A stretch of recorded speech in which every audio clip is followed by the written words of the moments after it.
He's rich. That's important to this story.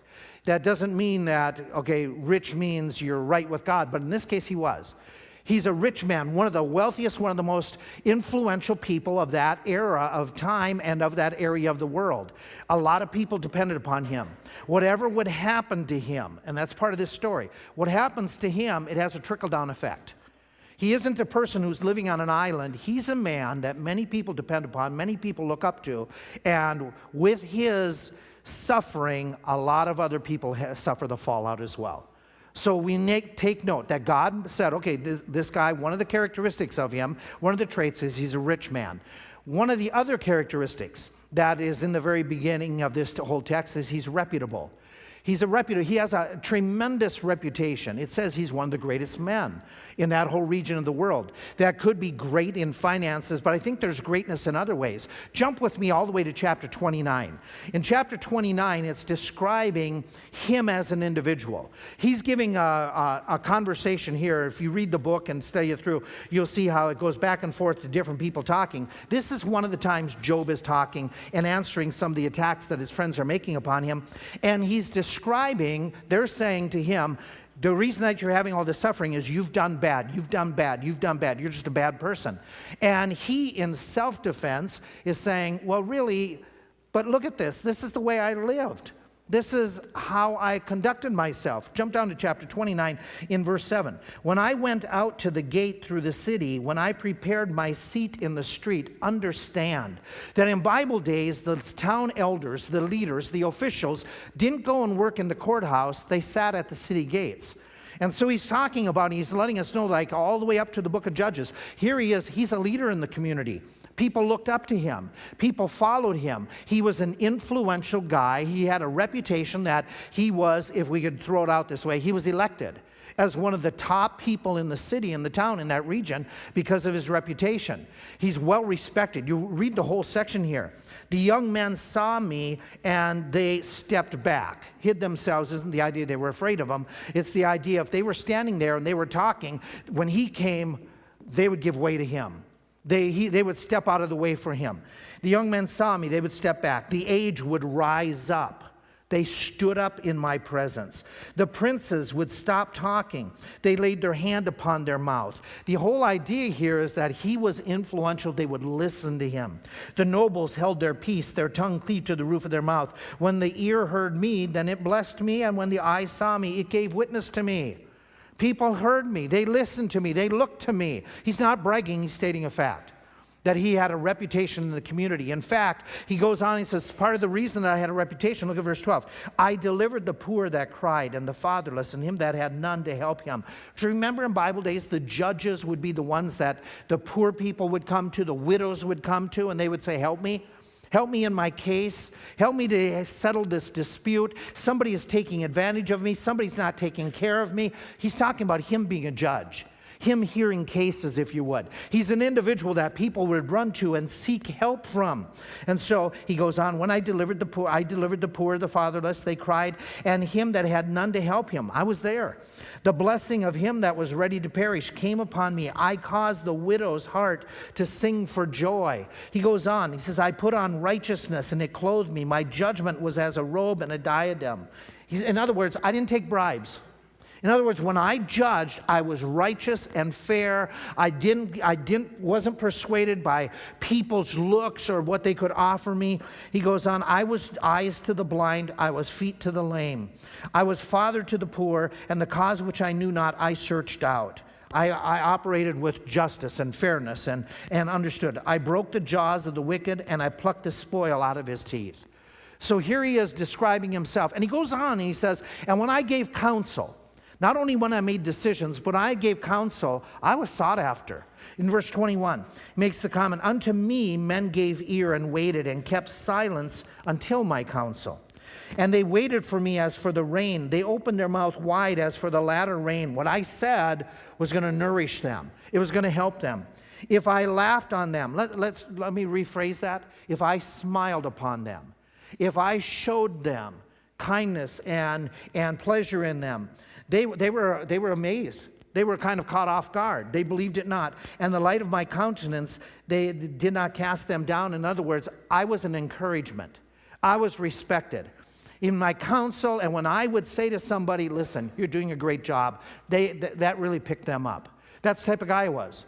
That people would look to me. They would seek me out. They would want to get my encouragement. They benefited from them. And then he ends up this chapter, and he's describing in verse 25, I chose out of the way I sat chief and dwelt as a king in the army, as one that comforts the mourners. And so he's saying, I had a reputation. I was an influential person. Again, he's not bragging. He's stating a fact. That this is what he used to enjoy. I was an individual who was upright, who was honest, who people sought after. I was a blessing to them. I wasn't a crook to them. I wasn't taking advantage. I had a reputation of being right and treating people well. And then he goes on, we describe him this way. He's righteous. Now, in the story in Job 1, this is the first thing that's mentioned. I've made it the third. But that's because righteousness to God was more important than the wealth. Righteousness to God was the critical, the most important characteristic. He was righteous. The word is tam in the Hebrew. It's the idea of being perfect. It's blameless before God and men. It has the idea of what's on the inside of a person. That it's used of Abimelech. When Abimelech is tricked into taking Sarah into his harem, and all of a sudden there's the illness coming upon the people in his household, and God comes to him and says, you took somebody else's wife. And he says, I was innocent. I didn't know. The man Abraham told me a lie. The word innocent is what's used here. On the inside, I was right. I did what I thought was best. I was upright. I didn't try to do anything wrong. Zerubbabel uses this. When he's saying, will you be honest in promising me, if I protect you, that you will give me these rewards? And he uses the word, when he's the idea of being honest and hold your word, he's using the word tam. So it has the idea of somebody who is inside. They're not a hypocrite. They're not deceiving others. They're not saying one thing and doing another. Job today, if he came to church, would not have a secret life that nobody would know about. He'd be inside, outside. He's righteous. In fact, the next phrase that's used of him is the idea of what's on the outside, what he's like on the outside. I'm going to use the word real. Where you read in the original, or in the English, upright. The idea here is the idea that he's straight. He's straight. He's level. And it's dealing with not the inside, but how you treat others. In other words, what he was on the inside, he was also on the outside. He was straight. He was real. He wasn't make-believe. He practiced what he preached. He wasn't one thing on Sunday and in front of a group, and then on Monday, Tuesday, Wednesday, Thursday have business. Totally different. That's not him. In fact, if you look at him in chapter 31 of the book, he's again, somebody else has attacked him, and they said, you must have done something wrong to your employees. You must have treated others. Look at chapter 31. Look at how he describes how he conducted himself in relationships with people. Chapter 31. He starts with this phrase, talking about how he treated his employees. It says, if I did despise the cause of my manservant or maidservant when they contended with me, what then shall I do when God rises up, and when he visits, what shall I answer him? Did not he that made me in the womb make him, that is, my maidservants, my manservants? Did not the one fashion us in the womb? In other words, I didn't mistreat my employees because I thought they were less than me. Weren't they made in the image of God too? Don't they deserve respect the way that they respected me? And so he's real. He's treating other people who worked for him, who were underneath him. Look what he talks about in verse 38 of that same chapter. He talks about how he did businesses. If my land cries against me, or the furrows, the farmlands, remember he had all these cattle, all this farmland, likewise they have complained. If I have eaten the fruits thereof without money, or have caused the owners thereof to lose their life, let thistles grow instead of wheat, and cockle instead of barley. He's saying, I was honest with other people. They can't accuse me.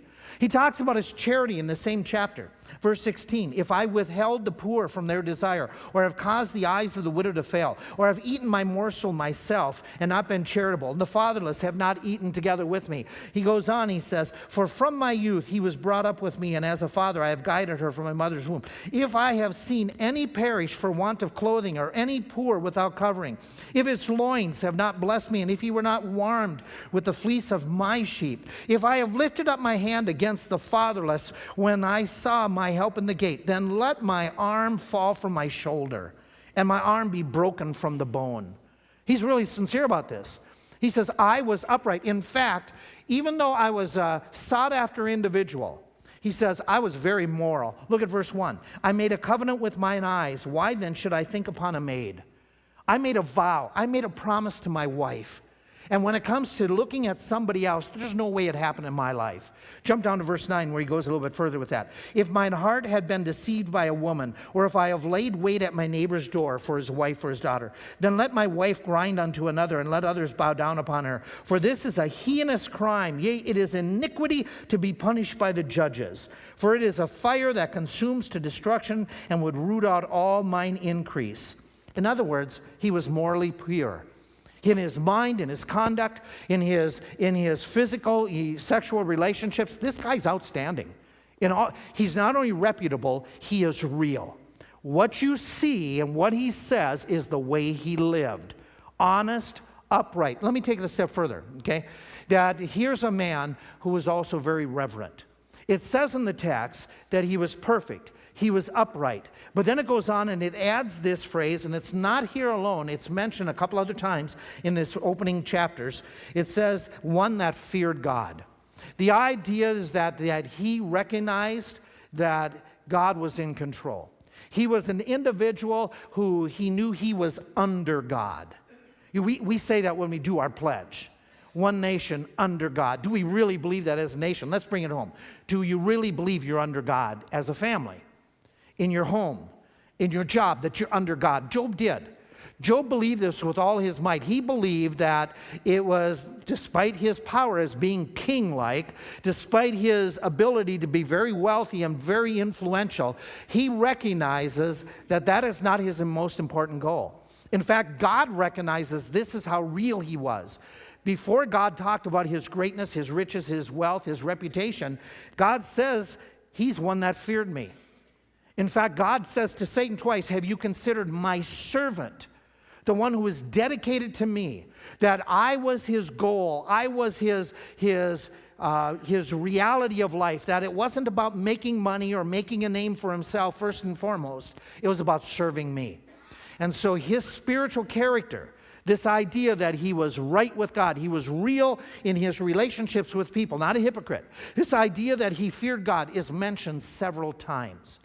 In fact, what I find very interesting is the people who attest to it, the people who say, this is Job. The first one who said this about him is God. God said, this is the man I'm describing. Could God say this about you? That you are righteous, that you are real, that you are reverent? This is a good guy. This is one of the outstanding characters. But not only does God say this about him, his wife does too. Do you remember what his wife does in the middle of his trials? She says to him, look at verse 2, verse 9. Okay, they've lost their kids, they've lost everything, and his wife says, basically, do you still retain your integrity? Just curse God and die. I mean, she's hit her limits. But do you see what she said about him? Do you retain, and it's the same word for that idea of perfectness, your uprightness in the Hebrew word. Do you still maintain your faith in God? Do you still want to be real? Do you still remain faithful to God? She's attesting. She's lived with him. She's gone through the ups and the downs with him in business and through raising the kids. And she says, you're a man of integrity. You're still going to maintain it? Not only does God say this about him, not only does his wife say this about him, but Satan does too. Satan admits when in the conversation, which we'll look at in depth tonight, when Satan and God have their conversation, in verse 9, Satan accepts the idea that Job fears God. He says, do you think that Job fears you for, and then he's going to attack him. But he acknowledges Job fears God. Okay, think about this. This man is genuinely reverent. He is righteous. He is real. Those were the first and foremost qualities. Then God says he's reputable and he's rich. And so you think about this, for Job to have this combination, wealth and righteousness, is really rare. Now, that's not saying that wealth in itself is corrupting people. And if you have money, you're bad. It's not money that's bad. It's the love of money. It's the love of money. Okay, in that text where we talk about the love of money being the root of all evil, God has warned and said to people who are rich. Now watch how this unfolds in the New Testament. They that will be rich. This is their common characteristics. This is what usually happens to people who want to be rich. But they that will be rich fall into temptation and a snare, and into many foolish and hurtful lusts, which drown men in destruction and perdition. For the love of money is the root of all evil, which while some have coveted after, they have pierced themselves through with many sorrows. The point is that this is what normally happens to individuals. So Paul, under the Spirit of God leading him, says, but you, man of God, flee these things. Charge them that are rich in this world. By the way, that's you and me. You and I don't think we're rich compared to one another. And compared to the president, he's pretty rich. We're not rich by that comparison. But compared to the rest of the world, we're very rich. Most of the world does not have a house for their car. Okay, we do. We call them garages, but they're a house for the car. Most of the world doesn't have all of the things that we have. So this text really is directed to you and me, even though we don't think we're rich. But thou, O man of God, flee those things. Charge them that are rich in this world not to become high-minded, nor to trust in their riches, but in the living God, that they may do good, that they may be rich in good works, ready to distribute, that they be charitable.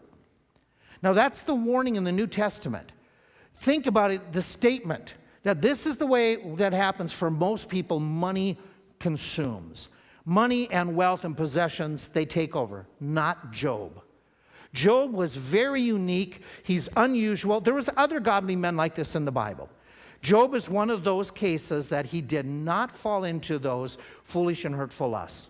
That he was upright, that even though he got a lot of things and possessions, he retained his uprightness even as time went by. You know what strikes me even more? Is this thought, is that he had this spiritual focus. He had this balance in his life. He had this reverence for God even when things were going good. What I mean by that is this. Most people turn to God when they face a crisis. Even many believers, many who worship, the time they get closest to the Lord is when all of a sudden tragedy strikes. Then all of a sudden, we really get serious. When all of a sudden, one of the kids gets really sick. When all of a sudden, the family is falling apart. When all of a sudden, we're about to lose a job, lose the house. When all of a sudden, your health is put on hold and everything is ready to collapse. When all of a sudden, you suffer death in your household. It's amazing how we become more serious about spiritual things when there's a crisis. Job was totally different. In Job's life, he is so serious about God even when there's no crises. Even before any loss, his wife can say, you're a man of uprightness. Satan says he's an upright man. God says he's an upright man. He's an outstanding individual. All of his description comes before he faces difficulty. If somebody wrote your biography today, would they start with spiritual characteristics, like God did with Job?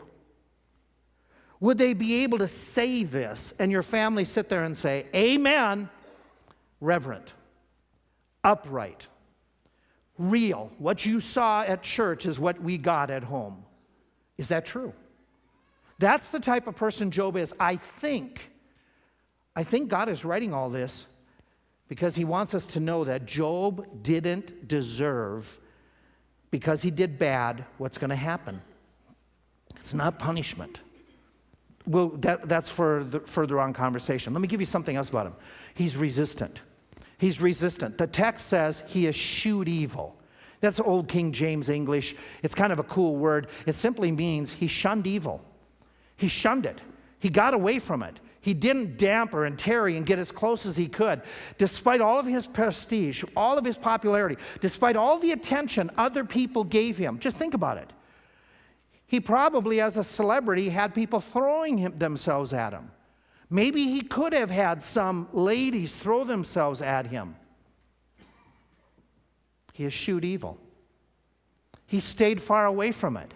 He's an individual that maybe some came and they said, rule in our favor. Help me out and I'll give you a little bit of a bribe. Stayed far away from it. He's an individual that he did not get involved with the appearance of evil.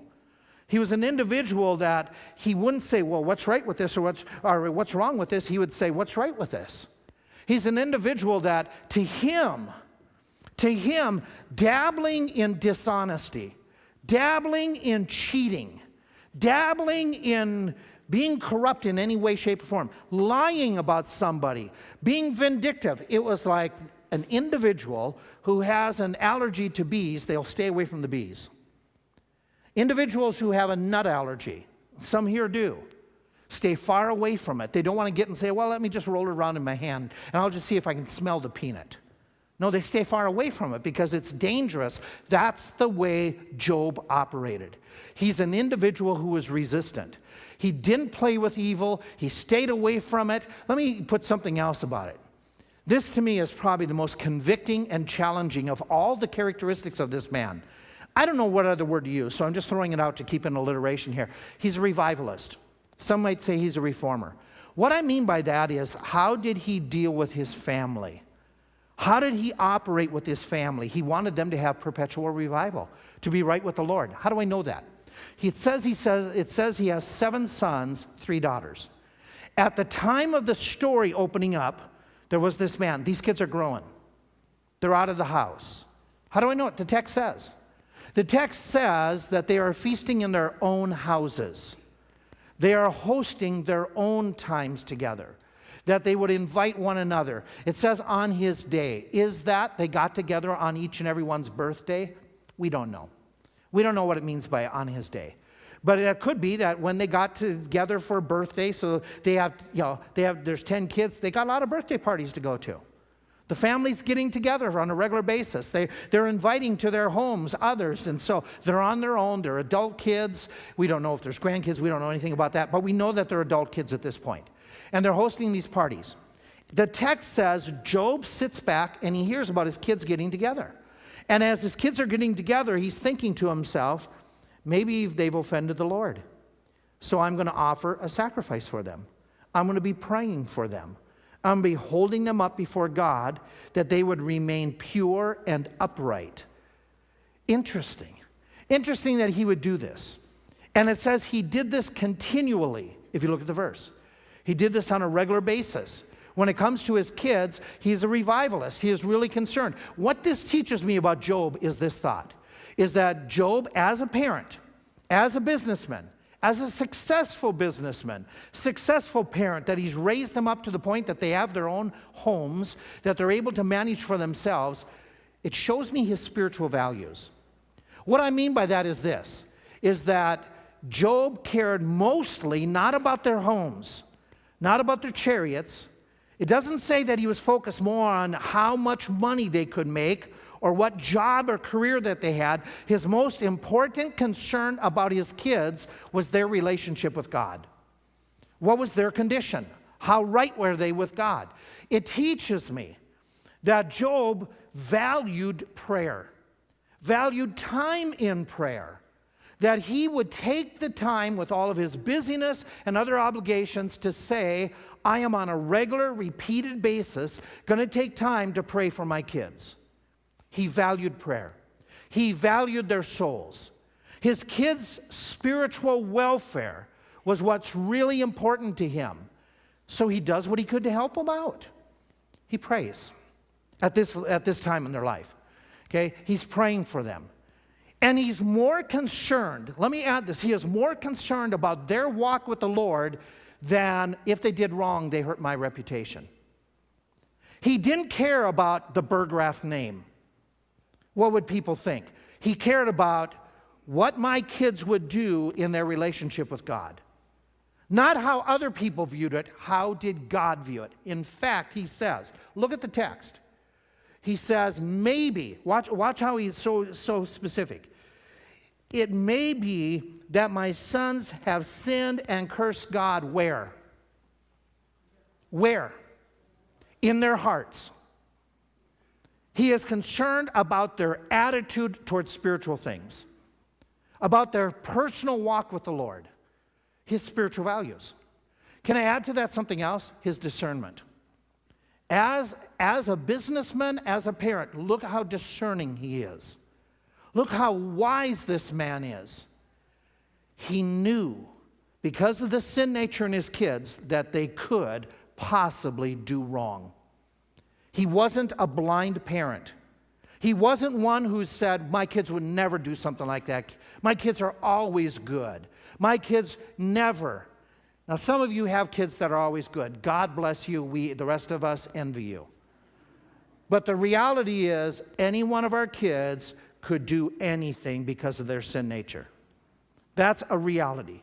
Job was smart enough to accept it, to say, my kids might have a problem with the Lord. My kids may have offended God. And so I'm concerned. I'm not going to be a blind parent. I'm not going to turn a blind eye to what they did and just ignore it. Do you remember others in the Old Testament? Do you remember Eli with his sons? It was brought to his attention, and he still turned a blind eye and ear to the evil they had done. That's the way some parents can get. And Job was smart enough to say, hey, wait a minute. I need to be concerned about my kids and their heart and their walk with the Lord. He doesn't deny that they have spiritual battles. He's discerning enough to say, here's what I can do. I can pray. I can pray for mercy and grace to be put upon their life, for God to work in their life. Spiritually discerning. Spiritual values. Can I give you a third thing about this man? In that regard, he is a spiritual leader. None of you are going to be able to cast a stone at this page and say, well, Job was a wimp. This is a man of God who is truly a man of God. Not just in a sermon or a story, but in real life. His wife admits it, Satan admits it, and God commends him for it. He's a leader that in his family, it was well known, spiritual welfare comes first.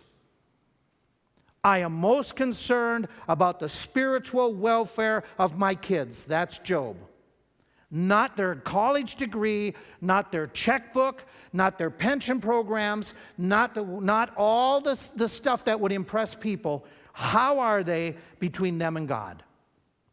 That's leadership. Leadership that says, I will personally do what I can to help to do something about this. His personal, repeatedly, at this point of the life, he prayed. Some of you are in a different point of life than Job. Some of you are back where you are still the fathers. Train up your children to rear them. Are you a type of spiritual leader that you are doing it? Or are you sitting and say, well, I'll become a Job later on when the kids are out of the house? If you're not willing to be a spiritual leader when they're in the house, you will not be the spiritual leader when they're out of the house. This man, when he is at that phase in his life where his kids are out, he is praying for them on a regular basis. When they're out of the house, are you praying for your kids, men? Are you praying for your kids on a regular basis while they're in the house? Or is your business your most important part of your life? Is your career, is your house your most important part of your life? Not with Job. Job is one who's a revivalist. Spiritual values, spiritual discipline and discernment, spiritual leadership. Is that you? Should be. It should be. He's the type of dad who is a godly example. Even his closest members could say this is what he is.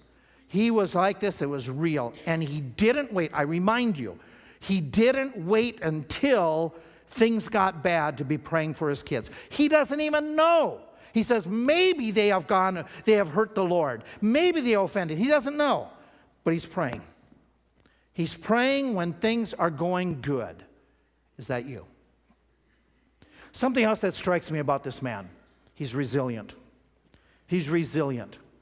What it is in this text, it talks about how he, as an individual, and we already read about this, just moments ago when his wife says to him, she said, do you still retain your integrity? Curse God and die. That is where we're going to get to some of the story tonight and then next Sunday, where all of a sudden things go strangely awry for him and he doesn't know why.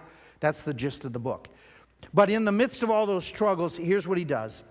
When his wife says, why don't you curse God and die? He says, you speak as one of the foolish women in verse 9 and 10 of chapter 2. What, shall we not receive good at the hand of God, and shall we not also receive evil? In all of this, he did not sin. He did not sin. He's resilient. The trials, the troubles, the tragedies that struck his life, he is an individual who remains steadfast in the middle of the worst sufferings. I'm going to go out on a limb here, and I don't think it's that far of a limb. None of us have suffered the things this guy suffered. Some of you have had tragedy, loss. Some of you did lose children. He lost 10 in one day. I don't mean to minimize yours. He is the epitome of tragedy. And then people looked at him, and it talks in the book about how they were disgusted by his physical appearance because of all the sores and all the pus and all the other things that come out. It's just, yuck. This guy had a bad day. It was horrible. And yet it says in all this, he doesn't sin. He's resilient. He's resilient. Why? How is it that this guy could stay and maintain steadfastness? And so many run to the book of Job and say, it's going to teach me about suffering. It's going to teach me about Job. And we spent our time talking about Job because it's appropriate starting the book. But you missed the real point of the story. The real point of the story is God. The bulk of this book is all about God. It gives us the background information. It tells us about Job and his sufferings. But from there on, we hear about God. In fact, the entire series of conversations, the 34, 35 chapters that are all about conversations, they talk about God. What about God? His friends give their ideas, he gives his rebuttals. They go back and forth, they talk about God. The last 4 chapters of the book is God talking. It's the longest recorded section of Scripture where God is recorded giving a personal conversation to people. This book is telling us about God. It's telling us about how God deals with people. Job happens to be the people. That's the subject of the story. And so the lesson has to be, what do we learn from this very beginning few comments? What do we learn about God? We've learned about Job. He's rich, he's this, he's this, he's this. But what does that teach us about God? What does that tell us about God? Well, in order for Job to live godly and for us to understand anything about God, it tells us a lot about God. In describing Job, in giving us details about it, it tells us something phenomenal about God that Job knew. And that one phenomenal thing that Job knew carried him through the trials. This one thing that he knew about God is this: God sees me. God sees me all the time. We know that God saw Job all the time because God could describe him. God could describe his character, his reactions. God could tell us details about his heart. God could tell us about his business dealings. God could tell us how he treated other people. God saw his relationship with his kids. God said this was the way he was continually. We learn a lot about him. And the second time, God boasts about him again and says, have you considered my servant Job? Job is an illustration of God seeing people in all areas of their life. And that's what held Job to a straight line. That's why he was real on worship day as on business day. Because he'd stop, he could think, God sees me. And by the way, he mentions this throughout the book. God sees me. God sees me. God sees me. God knows what I'm going through. God sees me. If there's one thought you walk away today, write it down. Mark it on a pen. Mark it on your Bible. Put it on your phone. Put it on the fridge this afternoon when you get home. Put this thought down. God sees me. God sees me in all that I'm doing and all that I'm saying. In the midst of millions of people upon this earth, God sees me.